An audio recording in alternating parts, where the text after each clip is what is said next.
Good evening and welcome to NUFC Matters pre-match show with me and Supermac. Good evening, Malcolm. Hiya, Steve. Good evening to you and to everybody. Good to see you. And the team is out. Dubravka in goal.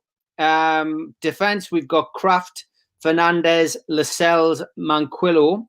Midfield, we've got Sean Longstaff, Bentaleb, Shelby, St. Maximin. And up front, we've got Gale and Joe Linton.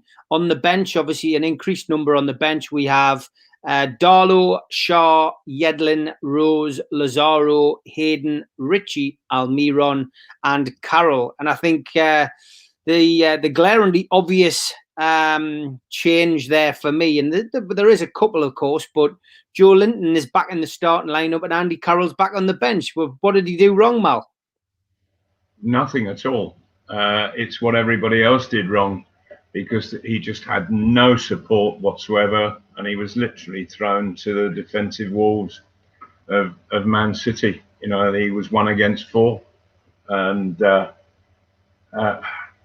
was no support for him. The defence had dropped so far off, and so the midfield drops off as well, that there was just an ocean between the Newcastle players and Andy Carroll up front, and so he was never going to really get into the game at all, and he wasn't given much of a chance. So I would hope that there are other reasons than his performance against Man City that he's not in the side.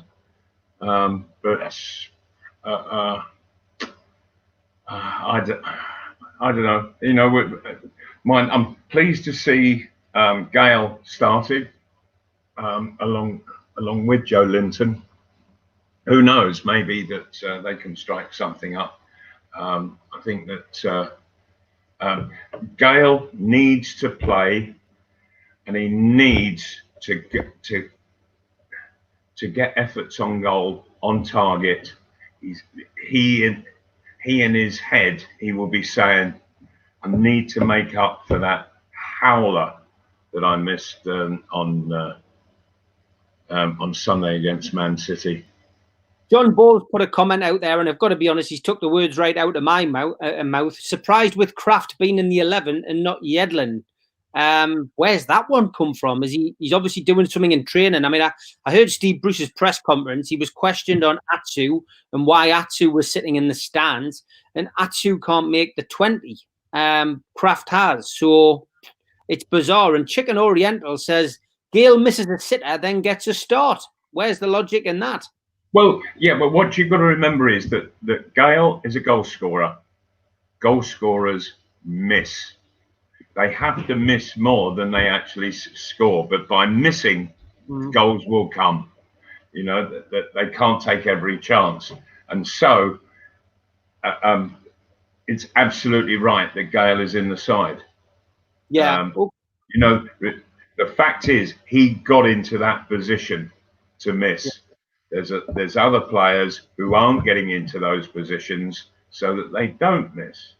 Very true, very true. Terry Heslop's very confident, Mal. He's going for a 3-1 win, and he's got good right, because we haven't lost at Bournemouth since 1989, and it was Dean Court back in those days. Yes, so Newcastle have done well on the road. Obviously, we haven't played down there because Bournemouth haven't been in the top flight. We've always missed them. They've been, divisions away from us.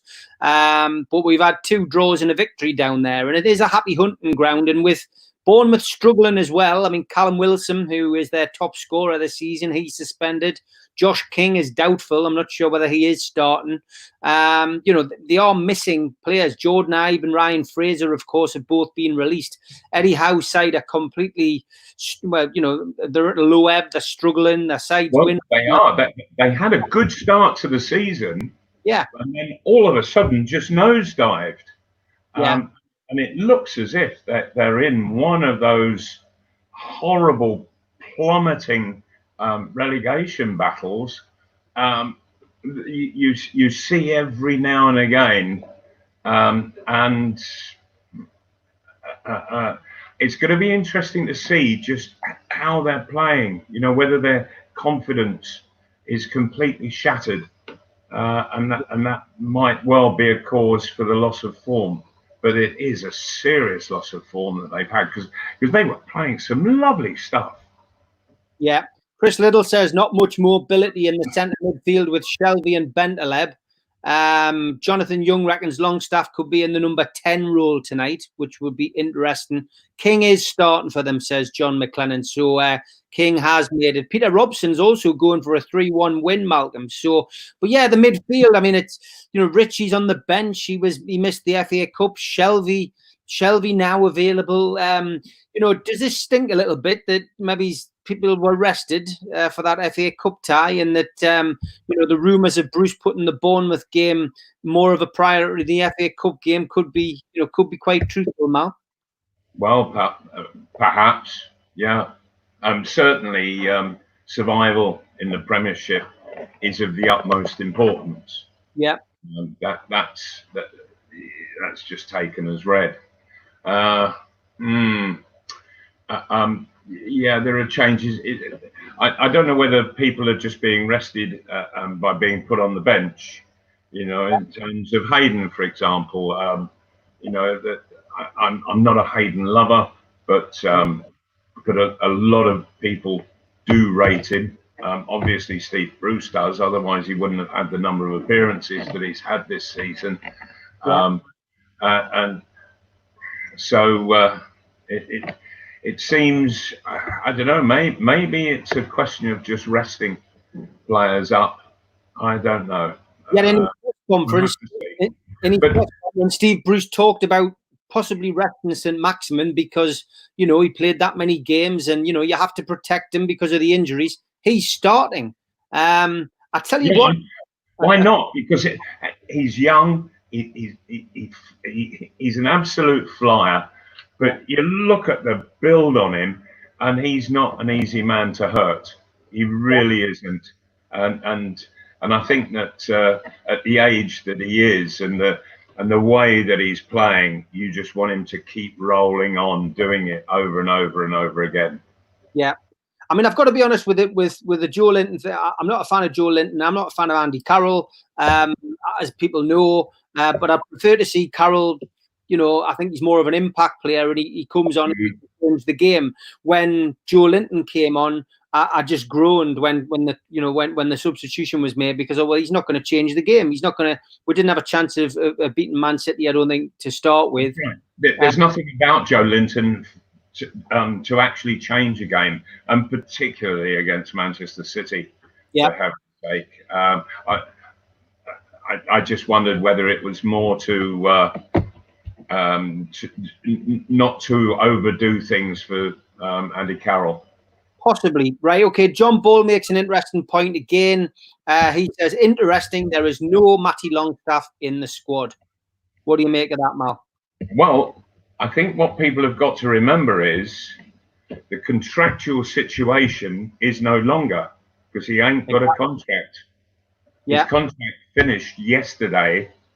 And so by him not being involved, that suggests to me that they've not been able to work anything out with him at all. And therefore, if he wants to jump on a plane and go and sign for somebody in Germany, there's nothing to stop him.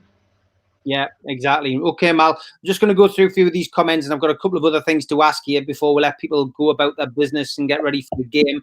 After that performance versus City, we need to smash these, says Andrew Johnston. Claire, absolutely, yeah, I couldn't agree more, and that is vitally important when you've absolutely been mullered, as Newcastle were on Sunday. You want to get out for the next game and go and get hold of it by the scruff of the neck.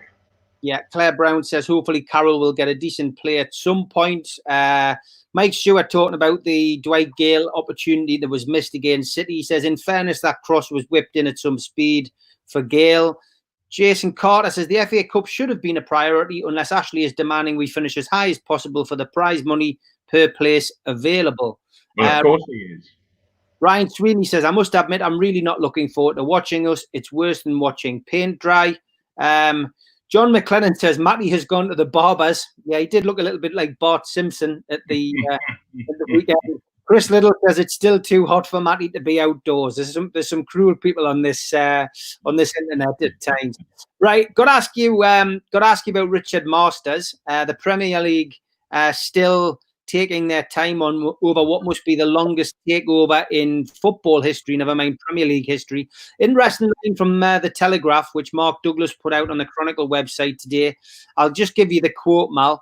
Telegraph Sport understands that a dialogue is continuing between the consortium, which involves PCP Capital Partners and the Reuben Brothers and the Premier League, and there are discussions over the makeup of the proposed ownership of Newcastle and how that is linked to the Saudi government. It is hoped that this will be resolved in the coming days, but with what has been the most controversial takeover in Premier League history, nothing can be assumed. Now, Richard Masters did come out yesterday. Obviously, he was interviewed again. I mean, most people would never have known who or what Richard Masters looked like before this takeover. He seems to be interviewed more than any other chief executive of the Premier League I've ever known. And every time he goes on, he's asked questions. This time he was asked a question by an MP from Sunderland, of all places, about the takeover.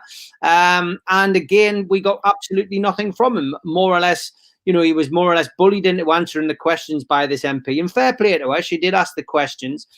Because some of her constituents are Newcastle fans and asked her to, but we got nothing out of him, and it was no surprise to get nothing out of him. But you know, it's still continuing to drag on, Mal. And interesting line, depends on how you read it, but he was hoping that it could be resolved soon. So it did sound a little bit more promising. That's the way I took it, Mal. Yes, he's in a very, very difficult situation because there are so many different sides in all of this. There are so many different factions who want to stick their oar in. There are those who need to be in the situation because they're the ones doing the business, but there's a whole load of others all wanting to get in and have their sixpenneth. And he, of course, he's almost having to referee the whole thing. Sadly. And ultimately, there's got to be a decision. I personally can't see how on earth, after all the precedents of this kind of deal that have taken place within football, I can't see how they can say no on this one. And personally, there might have been MPs who have had their negative say about the deal, but the government itself, I think they want this to go through. They want this seriously to go through. There are huge tie-ups, link-ups between this country and Saudi Arabia in business, in investments, in all sorts, and they want all business to go smoothly. This deal in particular, I think, for the moment. Yeah, John Ball says, think Richie being involved is a sentimental inclusion. Bournemouth, of course, being his former club. Muto's gone missing, says Albert. I don't understand that because I think Richie has been one of the better players. He wasn't supposed to be in the squad tonight, though, Mal. There was talk of him being injured. And, of course, he missed the FA Cup game. And all the publicity leading up to the game, including the press conference, that was said he wasn't going to make it. But, of course, it seems like Matt Ritchie, he's one of those players that he'll play through the pain barrier because he's that kind of player. Yeah, he is. I get the impression that some of the players tend to run the dressing room, you know, when Steve Bruce is the manager of the team. Albert Mooney said, missing. Not a bad side, to be fair. Midfield looks strong. Yeah, I would agree. I wouldn't argue. Life Paul says, do you think Richarlison would be a good number 9, Malcolm? If not, who would you realistically choose post-takeover? I mean, we've answered this before, but is there anybody who you'd like to see at Newcastle in the number 9 shirt? No, not at the moment, because I think first and foremost we've got to get through to the end of this particular season. But at the same time, what I'd like is the takeover to happen, and then we know exactly what the situation is. We know whether you're going for big fish or little fry. You know, which is it going to be? Richarlison, yeah, good player, very good player. But is there better around?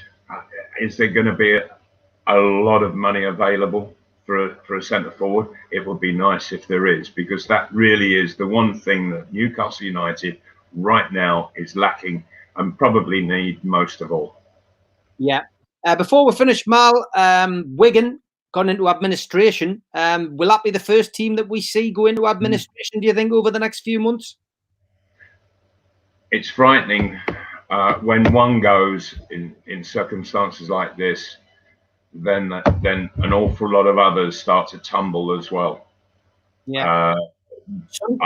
Sunderland I wasn't aware of this, Steve, that Wigan had gone into administration. It was announced a couple of hours ago, and rumours after the announcements at Sunderland's academy that Sunderland could be teetering on the brink as well because of their financial situation, which, you know, will up to the northeast. But yeah, it'll be interesting to see how things progress. John Norton says Wigan were taken over, then in administration 4 weeks later. How did they pass the owners and directors test? Well, yeah, of course, it's not the Premier League Wigan they're in. So we'll see. Anyway, I'm sure we'll talk about after the game. Daniel Lowther says 2-1 to us. Mark my words. I'm going for a 1-0 win. Malcolm, what are you going for? Well, I certainly would love Newcastle to keep a clean sheet. That I think would really lift confidence, and I would like to see the forwards sticking the ball in the net, each and every one of them. Yeah. I'm going to go 2-1. You're going to go 2-1. Newcastle's favour. Yes. Yeah. They really need to bounce back from the embarrassment that they had to go through on Sunday. Yeah, good stuff. Okay, well, guys, we will be back after the match at 8:15, half an hour show with myself, Malcolm, Steve Hasty and Neil Mitchell to chew the fat over the game. And then if you're interested in watching another one of the interviews that we've done on NUFC Matters, we've got Mirandina on tonight at 9 o'clock, between 9 and 10. I've got to be honest, it's quite a humorous interview, to say the least. And yeah, very well worth a watch. And if you like the song that Mirandina had, please tune in for that, because I managed to get him to do a rendition. Malcolm, absolute pleasure as always. Enjoy the game, and I'll speak to you at 8:15. Indeed, Steve. I look forward to it. Okay. Take care.